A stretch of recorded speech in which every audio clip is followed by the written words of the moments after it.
Welcome to Pandemonium U. Do we need to do some kind of disclaimer at the beginning, given the topic that we're talking about today?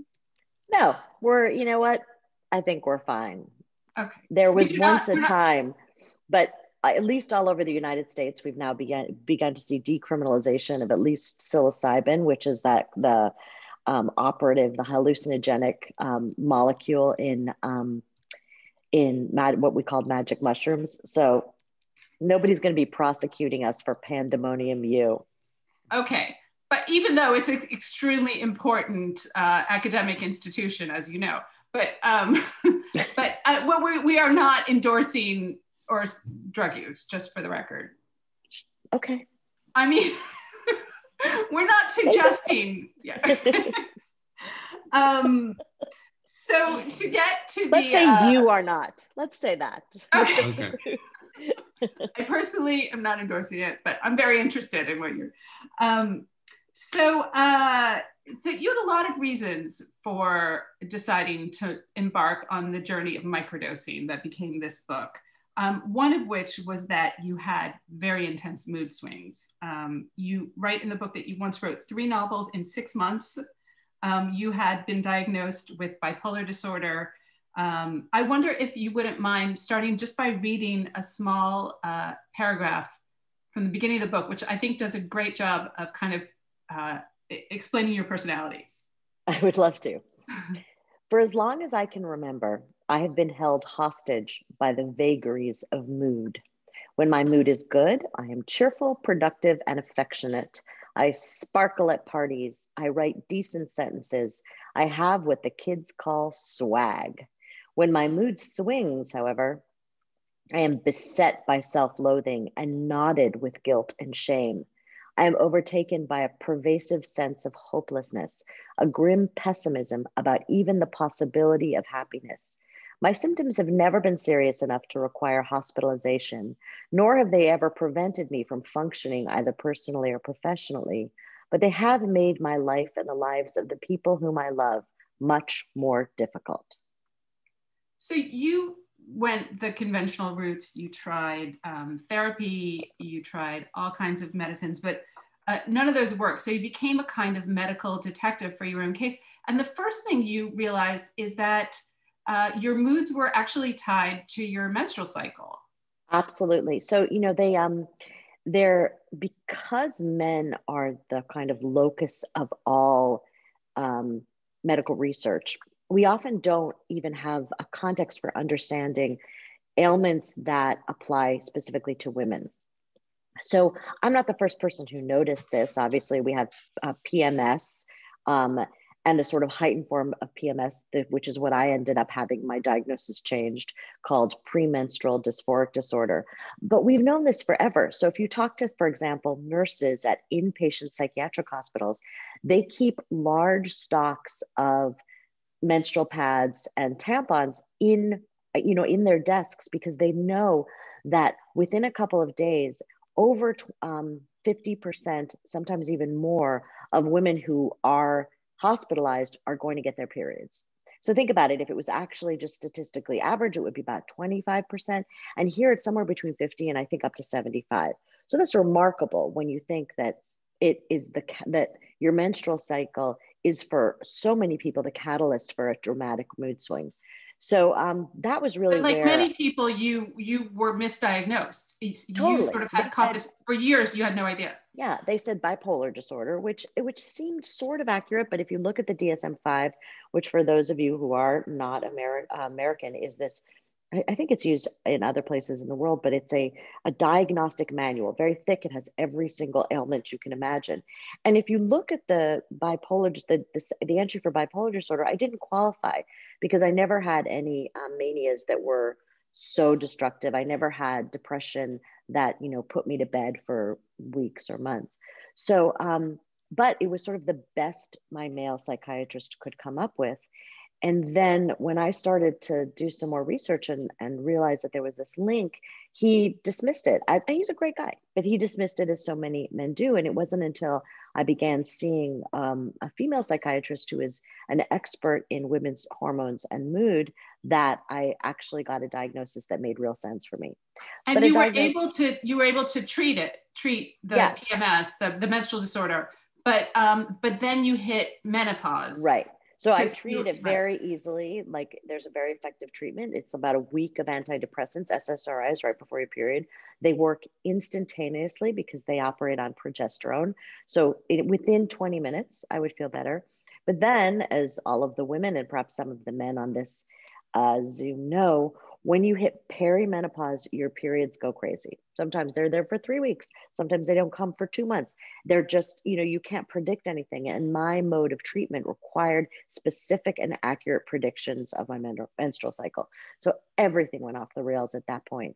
And I actually put a list of every psychiatric drug I've been on in the book, and it takes up single space, half a page, just not even a list, just running in a paragraph. You name it, I've been on it. And so I knew none of those were going to work. So I needed to do something. And I just got to this point of desperation. And because I had worked, I'm an attorney by training, because I had worked for many years in drug policy reform, I was aware of all this research about psychedelic drugs and mood, specifically depression and anxiety.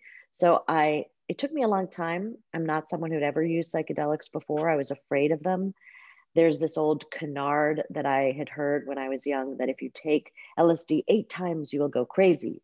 And I remember saying that to my husband when we first met, and he was like, well, do I seem crazy? But I was still really anxious about them. I thought if anybody on God's green earth was going to have a bad trip, it was going to be me. But eventually, desperation makes you do all sorts of things. And I finally decided to do this 1 month experiment with what's called microdosing. So microdosing just before you get into the details of that, were you worried about the legality? Were you worried about being arrested? Oh, sure. I mean, look, I'm an upper middle class white woman in the United States. If there's anybody who is least likely to get arrested, least likely to experience consequences of illegal activity, it is me. So on the one hand, I had all sorts of anxiety, and I wrote about this one experience trying to buy LSD and how I completely lost my mind. I decided I was being pursued by the Drug Enforcement Agency, but I know, ridiculous.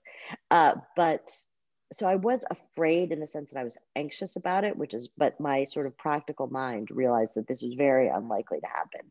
So I managed to surmount that fear and give it a shot. Okay. And we should point out you had been a law professor, teaching a course on the drug war. You were a federal public defender, trying drug cases, defending people in drug cases. So you were very aware of a lot of the dogma and what the drug war entailed. And if I were still practicing criminal law, I probably wouldn't have done it because I wouldn't want to risk.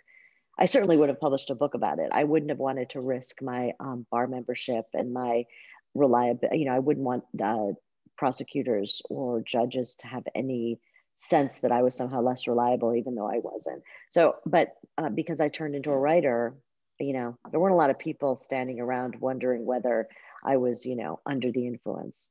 Just out of curiosity, at what stage did you know that you were going to do a book about this experience? Pretty early on. I wrote about it from the beginning for myself, but within a few days, I think I was like, this will be a book. Nice.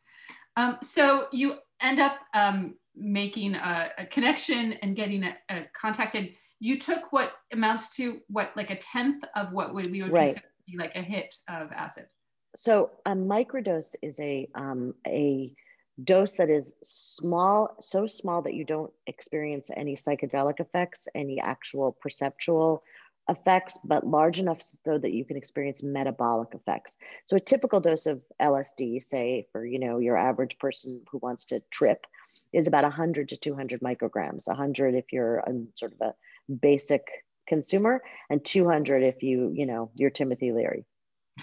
And what I did is I took 10 micrograms. And, you know, the first time I took it, I thought, well, I'm not seeing, doing anything. So it really is, it's sub-perceptual. You don't. You're not tripping, you're not hallucinating, you're not. Nothing. The floor is not vibrating. No. The one thing that I will say is that because I was in a serious, for me, the most serious depression I'd been in when this began, I had been sort of anhedonic. You know, I had not been able to experience much pleasure in the time before this.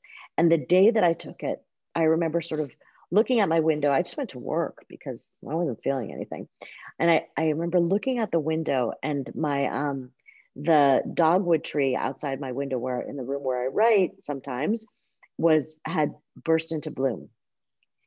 And I looked at it and I thought, oh, look how beautiful the dogwood is, which is not a psychedelic thought. It wasn't like the leaves were, you know, fluttering away, but it was simply that here was something beautiful and I was noticing it. But what was striking about that is I hadn't noticed anything beautiful for quite a while. So that was the moment where I realized, oh, something is different. That anhedonia is ebbing, or even it felt that day gone. So one thing that happened, which I think a lot of us can relate to, is you were used to being distracted by the internet, and suddenly you were able to focus on your work. Absolutely. I mean, it reminded me of, you know, a couple of my kids have ADHD, as does my husband, and they take stimulant drugs when they need to focus. So like when my sons need to take an exam, they'll take a stimulant like Ritalin, Adderall, Focalin, one of those. Or my husband the same way. But I had tried them, but I had gotten a headache, and very quickly I threw away that prescription. It wasn't suited to me, made me irritable and agitated. But this felt like what they were describing, this kind of capacity to tune out the things that were extraneous and just focus on my work with, I don't know if any of you have experienced this, but there's this phenomenon called flow, that all people experience in lots of different ways. Some people get it when they're working. Some people get it when they're engaged in sort of a non-work related creative activity. Some people get it when they're hiking in the woods. And it's this concentrated focus, so focused with so much pleasure that you don't even notice the passage of time. And that's what would happen to me. I would be writing, and then I would look up and I would realize a couple of hours had gone by, and I had just been so immersed in my work, so interested in what I was doing.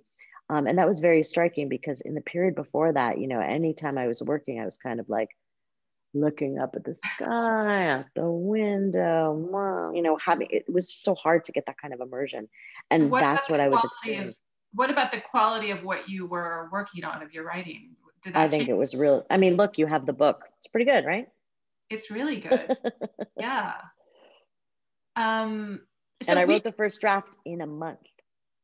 I mean, wow. I obviously, you know, rewrote for 6 months after that, because that's the majority of writing, as we know, all of us who are on this. I imagine there are a bunch of writers on this list. Writing is rewriting, but that first draft came so effortlessly. That's happened to me before. I wrote a first draft of a novel in a couple of weeks, and not in a period of hypomania. Like, you know, I wrote 3 murder mysteries in that period that you talked about, but this was away at a writer's colony with no distractions, no children around, all my meals provided to me. And I was just in this ecstasy of creativity and wrote a first draft of a novel. So I recognized that emotion. It wasn't the first time I'd experienced, but it had been a long time. We should clarify how you did the dosing. So you would have 3-day cycles. You'd take a dose, and then you'd have a recovery day where you didn't take one, and then you had what you call a normal day. Yeah, right? So I would do like a reset. So I would take, first of all, I think I should describe how I did it. So the way that it arrived at my house, I was looking everywhere for LSD, but you know, when you're kind of like a middle-aged mom, there are not a lot of people who want to deal to you. And I wasn't willing to go to like a drug dealer because ew, and fear. And I wasn't going to ask my children, which would have been probably quite effective. So what I did is I just sort of asked people who went to Burning Man or who I thought were kind of hippie. And then eventually one day I opened my mailbox and this package had arrived, and it had a poem. The return address said Lewis Carroll, but it was a little bottle that said "Drink Me," not all at once. it was, 2 drops that I would take from this bottle. And you knew who sent the package? No, I had no idea. So I'm not an idiot. I don't just take drugs that arrive in the mail. I thought it might be, I'd heard of this sort of 90-year-old professor who had been part of the psychedelic movement in the 60s and 70s, who had extras from then. I thought it might be him. I actually think I know who it was now. And I believe that it was someone from that period who had stocked up on this California pure LSD called Orange Sunshine and was nearing the end of his life and just didn't know what to do with it all. But what I got was very diluted. It's because it's 10-to-1, it was diluted. It wasn't like a blotter acid, it was in liquid form. And I took these 2 drops in the morning because it is activating. You don't want to take it at night, you won't sleep. I would take it in the morning on day 1, have a perfectly great day. Every once in a while, I had like a little edge to myself, like a little edge of irritability, a little edge of agitation. The second day was incredible. The second day I was so productive, so happy, so myself as my best self. And then the third day was just a reset. And it was always like, oh, there you are, Ayelet. So, and that happened with each cycle? Yeah. And I did 10 cycles. Yeah. Okay. And you mentioned sleep, and that was another reason why you decided to microdose, is because, like many women of a certain age, which I am as well, sleep is it's a battle. It's like every night you kind of go to war, and you had tried everything. And I thought I tried everything, but now I have a couple of things that you and I will talk about offline that are amazing for sleep. Not drugs, just like, behavior changes. But yeah, I'll put it in the newsletter to anyone who's watching. Yes, exactly. Sleep tips. But I had taken this drug called Ambien. I don't know what you call it I don't know what the pharmaceutical name of it is. I think everyone. Oh, Zolpidem. No, yeah. That's not it. I don't know. Zolpidem. Right. Is that it? And I had taken it for a long time. And Ambien has this effect that I don't really tell you about, which is it operates on memory, and it actually causes you to remember only memories that are associated with a negative emotion, or primarily, so that you kind of, it's terrible for you. Remember, you forget all the joy and happiness, and all you remember is agitation, depression. So I had like 6 years where my memories are so negative, and I have, an in-house memory. My husband has a great memory, and he says, there are plenty of moments of joy during that period. And this is when my children were small, and I feel like that drug really robbed me of, so much of my children's childhood and my memories of their childhood. So, you also have this great story in the book, Ayelet, about being on an airplane that you think is going to crash, and you're on Ambien, and you write to this actress and tell her that she needs to marry your husband. Yeah. I wrote to a friend, Rashida Jones, that's who it is, don't tell anybody. And I basically outlined the process for after I died. My children loved her. She was going to marry Michael and take care of my kids. She didn't have kids at the time. I thought it was, yeah, Ambien makes you do stupid things. At least I didn't do any middle of the night eating. Ugh. Right. So you actually, speaking of your husband, he was another reason why you decided to microdose, because your relationship with him was tempestuous. Yes. I was just really difficult to live with. I mean, I'm still not the easiest human being to live with, but he had been managing, just even as I was trying to manage my mood, so was he. And, I would go through periods of anger, and I would go through periods of despair, and it was exhausting for him to constantly, like to wake up every morning and wonder who is going to be there. Is it going to be the wonderful, fun, delightful, charming, loving Ayelet? Or is it going to be that other person who's really hard to handle, who kind of drags down the mood of the house? And I know that experience really well from being a child with my father, who has he died this year, quite serious bipolar disorder.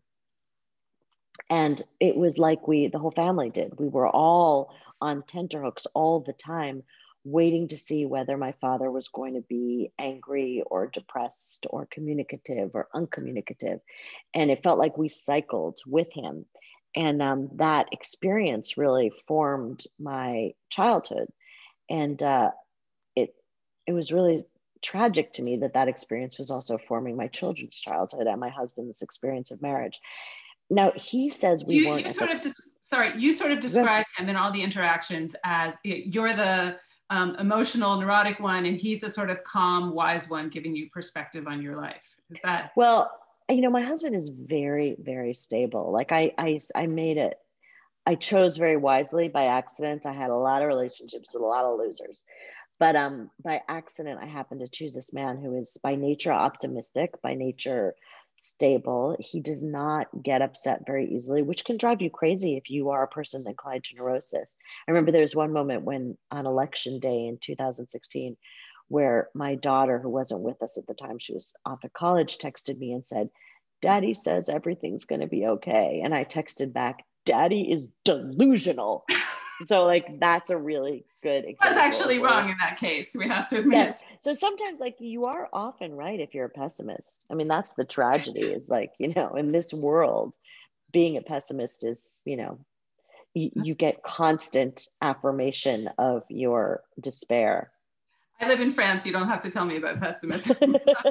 No, but one thing that's really touching in the book, and then we'll get to how things change, was how you describe your own feeling of not feeling worthy of being married to this, you know, sort of calm, stable person. Brilliant, accomplished. Yeah, I mean, and it feels terrible to feel that way, like you don't deserve the happiness you have and the joy that is around you all the time. And really more importantly for me, it is wearing on you to be with someone who doesn't appreciate you and the world that you've helped to create. And like I said, I talk about that more than he ever has. I feel that more than he ever has, or at least that's what he says. But I was very afraid. I was afraid he would leave me. I was afraid he was unhappy.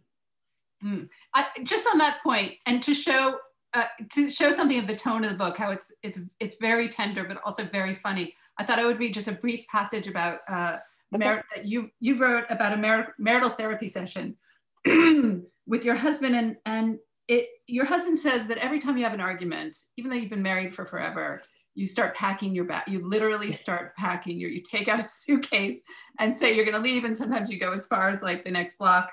And the therapist says, you can't do that anymore. You can't threaten to leave. It's cruel. And you say, here's the thing. It's because I love him that I should do him the favor of leaving him. He'd be better off without me. My husband flinched. I should leave him, but I won't, I continued. Are you saying that you want to leave him? She asked. Of course not. It would make me absolutely miserable to be without him. I'll never leave him. Because it would make you miserable? No, don't you get it? My misery isn't the point. I deserve to be miserable. What I really want is for him to be happy. And I know he'd be infinitely happier without me. So you threaten to leave because you think that's what's best for him? Exactly. But here's the problem. I can't trust him. My husband casts his eyes to the heavens. He has terrible taste in women, I continued.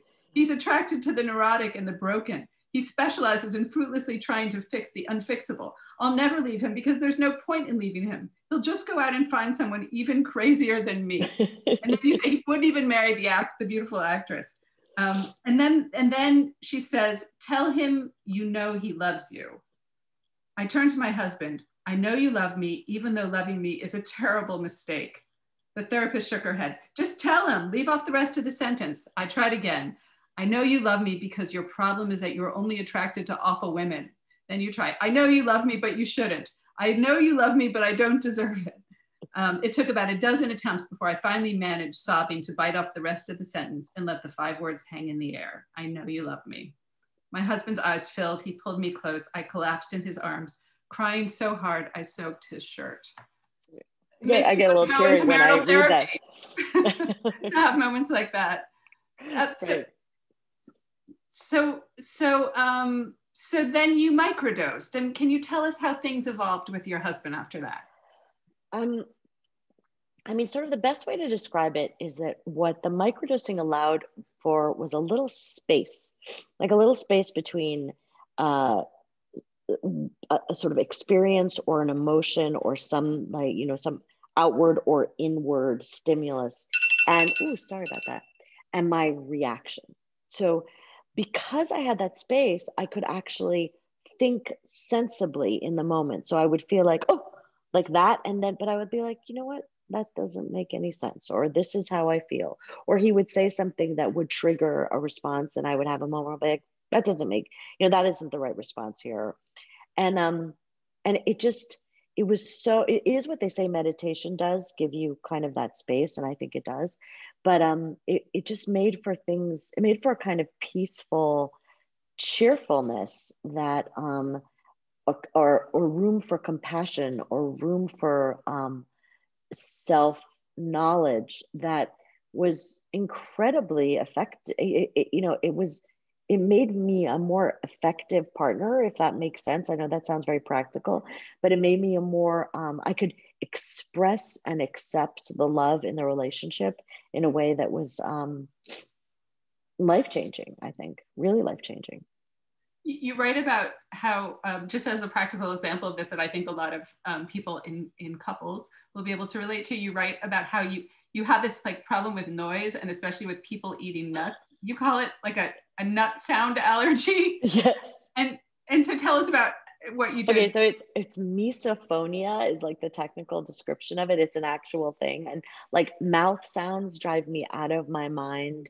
Like someone snorting, I remember there was once I was taking a law school exam with like a snuffler, and I thought I was going to kill him by the end of it. And so my husband and I would have this test to gauge my mood and my irritability, where he would stand in the kitchen and I would stand sort of 2 rooms away in the living room, and he would crunch some almonds. And if my reaction was, I'm going to kill you, then we knew that maybe I should stay away from him for the rest of the day. And if my reaction was, oh, nuts, then it was fine. So, but that's what microdosing allowed you to do. Yeah. I would hear the nuts and I wouldn't lose my mind. I will say that like now, I do not, my therapist suggested that I listen to this meditation Dharma talk, and I listened to about 30 seconds and I text her back. I'm like, mouth noises, man. I'm not going to listen to that. Slurpy Dharma. Slurpy Dharma, not my Dharma. And you also write in the book very touchingly about your relationship with your father, who, as you mentioned, was manic depressive, and who you sort of, your whole childhood, he drove you nuts because he just sort of talked on and on about, was it like socialism or the history of the Zionist movement or the kibbutz movement? Like really into the history of the Zionist movement, but his primary topic of conversation was Soviet agrarian policy. Like if we just had like all of socialism, I think we could handle it. But it was very specifically like, ask me anything about Stalin's first and second 5-year plan for the Ukrainian agricultural policy. I know everything about it. And he could never talk about anything else. I mean, it was really striking. I did this piece for This American Life, where once he handed me a stack of tapes of his therapy. And I was, part of me thought, you know what? Damn you, Dad. Like, you want to talk to me? Have a conversation with me about what you feel, about what you think. I think mostly I wanted to know, like, do you love me? Do you love Mom? There's 6 kids in this family. Do you love any of us? But instead he handed me this stack of audio tapes and he said, well, you're a writer, do something with this. So I sat down and I listened to hour after hour after hour of my father in therapy, thinking that I was going to have some insight into the pain he felt and the pain he inflicted, because to be clear, he inflicted a lot of pain on his family. I don't think it's his fault necessarily, but he certainly did. Nothing. All he and his therapist talked about was Zionism and Soviet agrarian policy once a week, forever. I mean, it was insane. But then once you microdosed, you started to deal with your father and your frustration with him and your expectations of him in a kind of just a calm, it didn't change everything, but you became accepting of him? Well, compassionate.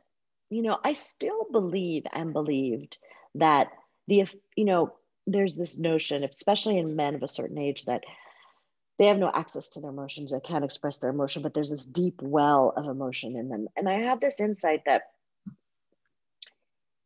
a deep well of emotion that cannot be expressed and does not matter. that you have a deep well of emotion if you are unable to express that and show that. So I had that, that is a very critical thought to have. And I did have that that thought was very critical of my father.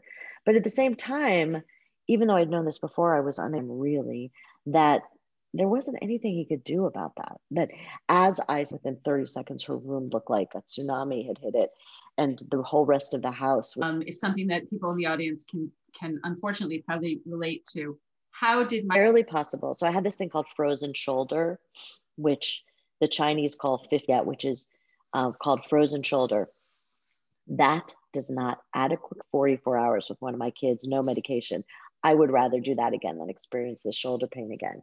And I did everything to try to fix it. And it lasted for, I think, 18 months. It was unbearable. And in that month, the pain resolved and went away, which made like I said, it could have just been, this pain does in almost everybody go away eventually, but it went away either coincidentally or not in that period. And there is research that indicates that psychedelics can cause a decrease in physical symptoms. So I think I'm just going to attribute it to that because, but again, well, obviously, yeah, there needs to be, and as you've said many times, there needs to be more research. And we have a question from someone in the audience, from Mark Siegel. He says you have and continue to advocate for much more study to understand and validate microdosing safety and efficacy. In the U.S. now, are there clinical trials going on microdosing? And from your view, how is this research going? There's a tremendous amount of research on psychedelics going on. That's real. It's almost, the research is almost laughable at this point because it's just confirms over and over and over again these dramatic results, and they are very dramatic. So for example, the study of MDMA, what's commonly called ecstasy, and PTSD is almost absurd. It's so striking. They've studied it on in its effectiveness. I mean, they've studied it on intractable treatment-resistant PTSD, and pretty much everyone experiences an alleviation of symptoms.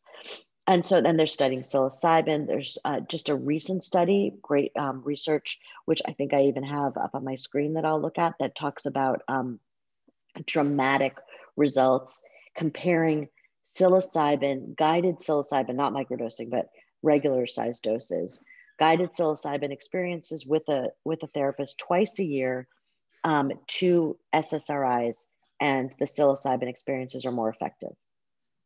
Striking, really striking. SSRIs would be, could you antidepressants like Prozac, that family of antidepressants, that's what they studied. Mm-hmm. So there is beginning to be some research on microdosing. Microdosing is more, I think it is more palatable to some people because, again, I said it's sub-perceptual. But after the book came out, I actually went on one of those guided psychedelic experiences. And while I found it to be horrible in the moment, you macrodosed. I macrodosed. I did what Michael Pollan wrote this book that's all about macrodosing of everything. He like licked a toad and did the whole kit and caboodle. So I tried psilocybin, which is mushrooms. And like I said, it was as I expected. If anybody was going to have a bad trip, it was me. It was frightening and agonizing. And because your sense of time on psychedelics vanishes, it felt like it lasted a lifetime. But it was tremendously effective in alleviating depression symptoms, which had come back because I stopped microdosing. It was even more effective. The effects were long lasting, I would say over a year. It profoundly changed my relationship with my daughter because much of the time I was thinking about that and sort of consciously, I went in with the intention of focusing on that relationship and thinking about my attitude towards it. And it was a remarkable thing. I don't recommend it though, because it was also, like I said, horrible. I had talking about people's trips is the most boring thing on earth, but I did have the subjective experience of vomiting black rats, like it was actually happening, coming up out of my stomach onto the ground, black rats. Oh my God.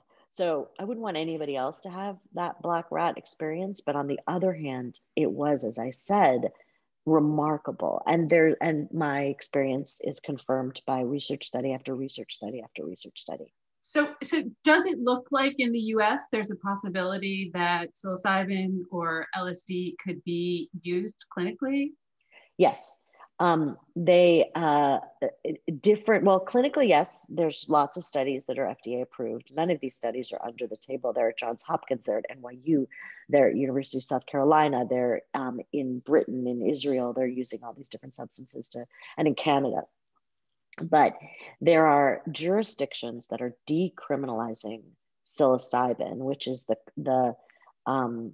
it's the, like I said, it's the chemical compound found in mushrooms and in other sort of naturally occurring psychedelic plants. And there are more and more jurisdictions decriminalizing it, which is kind of remarkable. I mean, LSD is different because LSD is this, it is the same, essentially, has exactly the same effects. But LSD, because it's a chemical substance and not naturally occurring, has this, I think, this frightening connotation for people. So it's actually easier to get the FDA to approve a psilocybin study than an LSD study, even though before this research went on, you saw far more LSD studies in the 60s and 50s and even before than psilocybin research. So it just to go back to the history a little bit, there was all this research in the 50s and 60s, as you say, and then it all kind of ground to a halt because these drugs became associated with hippies. Right. Well, so in the United States in particular, and the United States does a very good job of exporting its drug policy to the world, the way the sort of history of criminalization of different drugs has gone on is they'll be associated with a suspect group, right?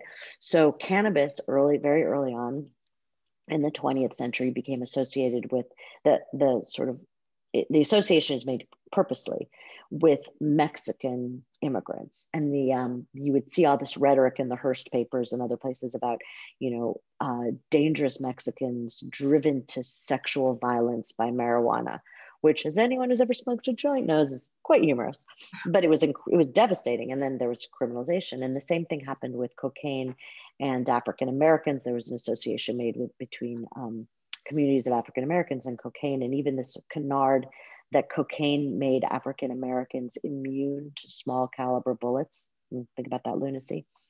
And what happened was with psychedelics is they were legal. You would see articles in the newspapers extolling their benefits. And then the anti-war movement and the kind of hippie movement began to work in tandem with the civil rights movement against the war in Vietnam, and also towards civil rights in the South and in the entire country. And that coalition was incredibly dangerous to the powers that be. And that part of the crackdown on that coalition was the criminalization of psychedelics, because then you could start prosecuting people and putting them in jail. So it was then, and James Fadiman, who's a dear friend and an early and sort of, I think you'd call him the godfather of microdosing. He didn't invent it, but he definitely popularized it. He was a psychedelic researcher, and he describes this experience of being in the middle of a research study, but like actually having just dosed a group of, there were people doing sort of early computer work in Silicon Valley, what we now call Silicon Valley. And there were a bunch of research scientists, but also sort of individuals working on various computer-related issues that they had brought intractable problems to his research office. And the idea was they was going to dose them and see if the drug, if LSD, would enhance their productivity and enhance their creativity, most importantly, and see if they could solve these problems. And he had literally given them the dose when he got this letter saying, your permit is lifted, all research is criminalized. And he sort of looks at this letter and he says, I think we got this tomorrow. Yeah, we're getting lots of questions about your own experience, including, did you continue microdosing after those first 30 days? And if not, why not? Well, I'll say this now. Yes, I did. I continued it for quite a while. I didn't stop because it stopped working. I stopped because I couldn't find a pure enough source, and the sources were adulterated initial, I mean, I always tested my drugs. I've never taken even that first vial I tested. You can find LSD testing kits on Amazon.com. And I was always very careful because, if a drug is criminalized, you have no idea what's in it. And things are very dangerous right now. So for example, you see a lot of fentanyl overdoses that are inadvertent because fentanyl, what people think is heroin is actually adulterated with fentanyl because it has a much stronger high, but it also can kill you. Or people take a pill that they think is, MDMA, or they think is, methamphetamine, and it turns out to be laced with fentanyl, and they overdose and die. So I became just really concerned about, first of all, I didn't want to keep committing a crime. I'm not that kind of person. I was an officer of the court, but also I didn't want to die. So I stopped, and I'm sorry. I mean, I wish I could. I now think like if Oregon has decriminalized psilocybin, and if that happens, and so is the city of Oakland, and if that happens more widely, I actually think what I would try now is kind of a medium dose. I would explore a regimen where I took, say, a 50 microgram dose, 5 times more than I took, enough to experience some perceptual effects, but not a full-on trip. And I would take that every few months and use it as a kind of psychiatric tune-up. Mm-hmm. I mean, the thing, when you're thinking of like what is happening in one's brain, the theory is, and again, we know very little about the brain. People have theories, then they change their theory. I mean, what we think we know about neurological processes today will change in 3 weeks. But the theory is that what psychedelics do is they operate on the default mode network. And the way to think of your default mode network, it's everything that's going on in your head other than your sort of conscious thinking. And you develop these very clear and rigid patterns in your default mode network, these tracks on which your thinking and feeling and acting kind of goes without your volition and mostly without your knowledge. You proceed on these tracks.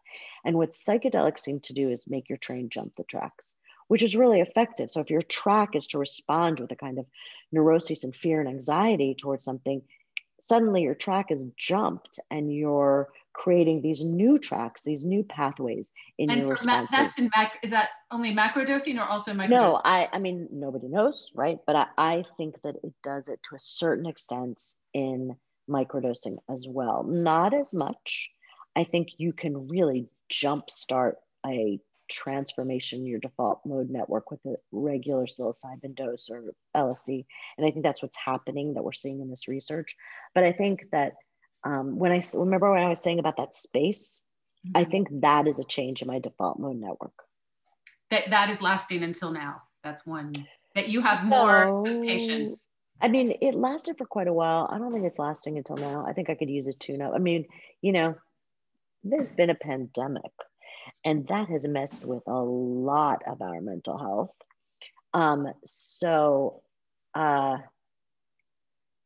I could definitely, I don't know about you guys, but I could certainly use a psychiatric tune-up right now. I mean, it's amazing. I'm fully vaccinated and I still find myself, I mean, I'm the last person to become agoraphobic. I'm an extrovert. I like human contact. I like change. I like travel. I like going somewhere different, doing something different as often as I can. And it takes me now, I have to have a really good reason to leave the house, which is very strange for me. Speaking of home life, another thing that you talk about in your book is your relationship with your children and drugs and how you talk to them about drugs. You didn't tell them you were microdosing. They weren't crazy about the changes. They thought it was strange that you were suddenly so calm. That kind of made them Yes, there was one moment where I was like being so chill at breakfast, and mornings have always been hard for me, that my teenage daughter said, "Oh my God, what is wrong with you? Are you on acid?" And I was just like, but I told them I was experimenting with a new medication, which they had experienced over and over again in their life with me. And they definitely agreed that it was very effective. Like when I finally told them, I have always had a harm reduction approach to drug use with my kids. For example, we never told them they couldn't smoke pot because we knew they were going to. So what we told them was, We were honest about the effects of marijuana. Um, I wanted to make sure that if any of my kids was in a situation where somebody overdosed, that they knew what to do and they knew how to act. And they didn't sort of do what kids often do, which is just run and leave that person to overdose. But you learned, you did learn in the course of researching this book that a lot of what you had, with the sort of received wisdom about different drugs, was actually not scientifically valid. Right. So, for example, what I used in my harm reduction policy, I used to say to the kids, smoke pot. You can even use like MDMA as long as you test your specific pill and make sure it doesn't have fentanyl in it or something else that could hurt you. But I had this sort of very clear by a prohibition against, say, methamphetamine and heroin. My kids used to say that like my two big fears were meth and sharks. But it turns out when you do the research, methamphetamine and Adderall are identical drugs. There's one molecule different in those two drugs. And we freely prescribe Adderall to small children. Methamphetamine, we tell people their teeth will fall out and they'll become addicted, but we don't ever have those concerns about the stimulant drugs we give people with ADHD. So there are, there are side effects and there are risks of dependency, but they're very manageable. And to be honest, the same is true about heroin. People become addicted to opioids. Some 25% of people who use them become addicted, but 75% don't, first of all. And also there are ways to both assist individuals who become addicted in overcoming their addiction. And also there are sort of 10% of people who once addicted to opioids like pills or heroin or morphine or whatever it is they're taking will not be able to come off those drugs. And there are ways to assist those people in having productive lives. I mean, the founder of Johns Hopkins Hospital in the United States was a lifelong heroin addict, and he performed surgery.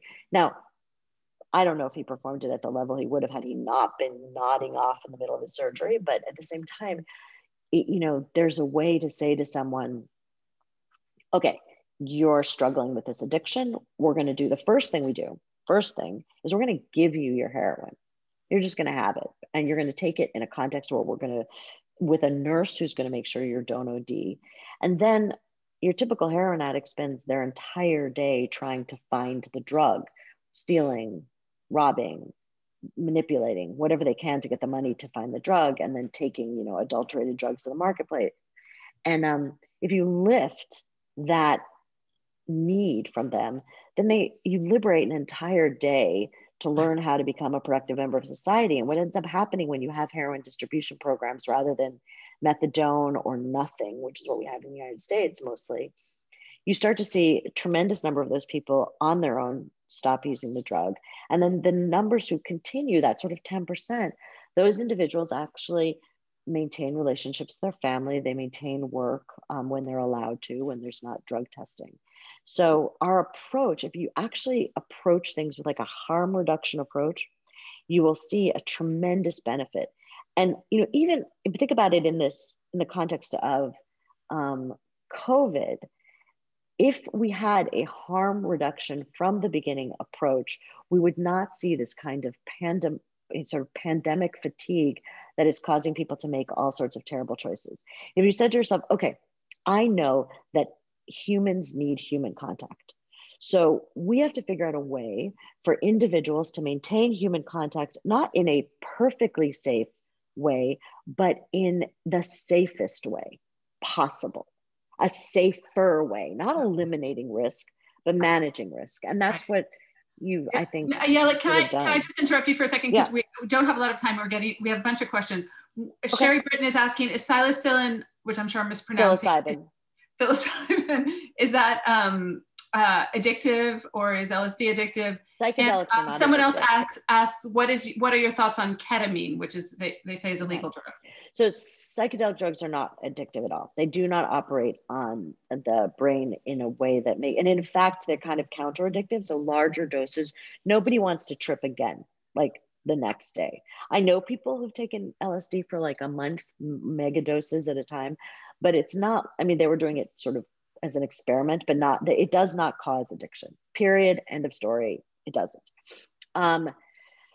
So that's an easy answer.